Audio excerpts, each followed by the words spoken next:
હવે આવતીકાલના બજારની ચર્ચા કરવા માટે આપણી સાથે જોડાઈ રહ્યા છે www.yagneshpatel.in યજ્ઞેશ પટેલ. યજ્ઞેશજી, સ્વાગત છે આપનું CNBC બજાર પર. Good evening. અને આપણે જે રીતે આજનું માર્કેટ સેશન જોયું, ઘણા ઉતાર ચઢાવ હતા, પણ માર્કેટની અંદર આજે જે રીતનો માહોલ બનતો દેખાયો, દબાણ સાથે માર્કેટ બંધ થયા. નિફ્ટીમાં 5% જેવી દબાણ સાથેનું ક્લોઝિંગ આવતું દેખાયું છે 24,600ની આસપાસ, 24,619 પર. કઈ રીતે હવે તમે આવતીકાલ માટે નિફ્ટીને માટે રણનીતિ અપનાવવાની સલાહ આપશો? Very good evening. Definitely Nifty ઇન્ડેક્સમાં આપણે જોયું તો લાસ્ટ ટ્રેડિંગ સેશનમાં આપણને એક મોમેન્ટમ જોવા મળ્યું હતું. એક સીમિત દાયરામાં કારોબાર હતો, પરંતુ આપણે લાસ્ટ વીકમાં થર્સડેમાં એક સ્ટ્રોંગ અપસાઇડ મોમેન્ટમ જોયું હતું, જેની રેન્જ ઘણી મોટી આપણે જોવા મળી છે એક જ દિવસની. તો અત્યારે આપણે જોયું તો આજના સેશનમાં આપણે એ જ રેન્જને હજુ પણ બરકરાર રાખીએ છીએ. જે રીતે ડેઇલી ટાઈમ ફ્રેમ પર પ્રાઇસ સ્ટ્રક્ચર ફોર્મેશન જોવા મળી રહ્યું છે, અને 1 hour આવરલી ચાર્ટ્સ પર પણ એક ઇમ્પોર્ટન્ટ બ્રેકઆઉટ જોવા મળ્યો હતો 24,550. તો જ્યાં સુધી 24,550ની ઉપર સસ્ટેન છે, વ્યૂ બુલિશ છે, રણનીતિ બાય ઓન ડિપ્સની રાખવાની છે. ઓપન ઇન્ટરેસ્ટના ડેટામાં જોઈએ તો 24,700 24,800 ના કોલ ઓપ્શન્સમાં જોઈએ તો એક સ્ટ્રોંગ આપણને ઓવર એડિશન જોવા મળી રહ્યું છે. તો મારું એવું માનવું છે કે નેક્સ્ટ ટ્રેડિંગ સેશનમાં આ લેવલ્સ પાસે આપણને એક રેઝિસ્ટન્સ ફેસ થતા જોવા મળી શકે છે. તો થોડો પ્રત્યાઘાતી ઘટાડો આપણને શરૂઆતી સેશનમાં જોવા મળી શકે છે. પરંતુ જે રીતે પ્રાઇસ પેટર્ન ફોર્મેશન છે અને ડેઇલી ટાઈમ ફ્રેમ પર જે બ્રેકઆઉટ જોવા મળ્યો હતો 24,550 ઉપર, તો એની નીચે ના જાય ત્યાં સુધી કોઈ પણ શોર્ટ સેલની સલાહ નથી. તો ઓપન ઇન્ટરેસ્ટના ડેટાને ધ્યાનમાં રાખતા અને પ્રાઇસ સ્ટ્રક્ચર જોતા આવતીકાલ માટે નિફ્ટીને બાય ઓન ડિપ્સની રણનીતિ રાખવાની છે. લેવલ સ્પેસિફિક વાત કરીએ તો ઘટાડો કોઈ આવે છે 24,550 સુધી, તો આ લેવલ્સ પર બાય કરવાનું છે 24,450ના સ્ટોપ લોસથી, અને ઉપરમાં લક્ષ્યાંક 24,750 સુધીના આપણને એક એક્સપેક્ટેડ છે. ઓકે, તો નિફ્ટી માટે જે રણનીતિ અહીં આગળથી અપનાવવાની છે, ઘટાડે ખરીદી કરવાની અપનાવવાની છે. નિફ્ટી માટે 24,550ના સ્તર સુધી એક બુલિશ વ્યૂ રાખવાની સલાહ અહીં આગળથી બનતી દેખાઈ રહી છે. તો 24,550 આ જ સ્તરોની પાસેથી યજ્ઞેશજીની સલાહ મુજબ ખરીદારી કરીને ચાલી શકો છો.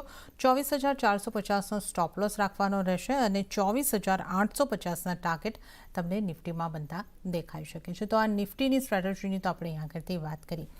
પણ યજ્ઞેશજી, જો હવે બેંક નિફ્ટીની વાત કરવી હોય તો બેંક નિફ્ટી માટે આપની કઈ રીતની સલાહ રહેશે? બેંક નિફ્ટી આજે એક રિકવરીનો પ્રયાસ ચોક્કસથી કર્યો હતો, પણ 0.19%ના દબાણ સાથે જ લાલ નિશાનમાં જ બેંક નિફ્ટીનું ક્લોઝિંગ પણ થયું 53,407ની આસપાસ. તો બેંક નિફ્ટી માટે હવે આવતીકાલ માટે આપની કઈ રીતની સલાહ રહેશે?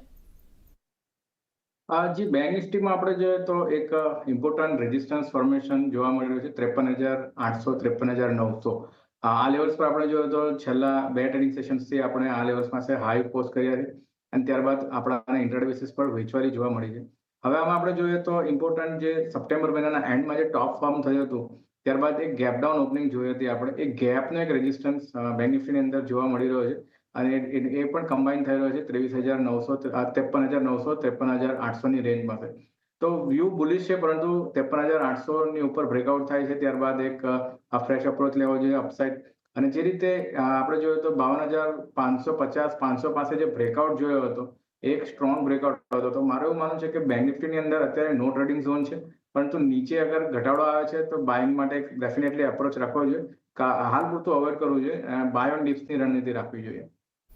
ઓકે, તો બેંક નિફ્ટી માટે જે સલાહ તમારા માટે બનતી દેખાઈ રહી છે, અત્યારે નો ટ્રેડિંગ ઝોનમાં છે, અત્યારે અવોઇડ કરીને ચાલો. આ ઘટાડો મળે છે તો તમે બાય ઓન ડિપની રણનીતિ અપનાવીને ચાલી શકો, પણ અત્યારે તમારે અવોઇડ કરીને ચાલવાની સલાહ બનતી દેખાઈ રહી છે. તો આપણે બેંક નિફ્ટીની સ્ટ્રેટેજી પર, યજ્ઞેશજીની સ્ટ્રેટેજી ઉપર નજર કરી. હવે અન્ય નિષ્ણાતો નિફ્ટી પર કઈ રીતની સ્ટ્રેટેજી અપનાવવાની સલાહ આપી રહ્યા છે એના ઉપર એક નજર કરી લઈએ. તો શેરખાનના જતીન ગેડિયાની સલાહ ઉપર નજર કરીશું. એમણે નિફ્ટીને બાય ઓન ડિપ્સની કરવાની સ્ટ્રેટેજી અપનાવવાની સલાહ આપી છે. 24,550ની આસપાસથી જ ખરીદારીની સલાહ એમની પણ બનતી દેખાઈ રહી છે. ટાર્ગેટ 24,700ના અને સ્ટોપ લોસ 24,450નો રાખવાની સલાહ જતીન ગેડિયા તરફથી. હવે નજર કરીએ ઓપ્યુલન્ટ ઇન્વેસ્ટમેન્ટ એડવાઇઝર્સના બ્રિજેશ સિંહની સ્ટ્રેટેજી પર, અને એમણે નિફ્ટીને સેલ કરવાની સલાહ આપી છે 24,640ની આસપાસ. ટાર્ગેટ તેઓ જોઈ રહ્યા છે 24,500નો અને સ્ટોપ લોસ 24,700નો રાખવાની સલાહ અહીંયા આગળ બ્રિજેશ સિંહજીની દેખાઈ રહી છે. તો આપણે તમામ નિષ્ણાતોની સ્ટ્રેટેજીની ખાસ વાત કરી, અને 24,550ના જે સ્તર છે એ તમામ નિષ્ણાતો અહીંયા આગળથી મહત્વના ગણી રહ્યા છે.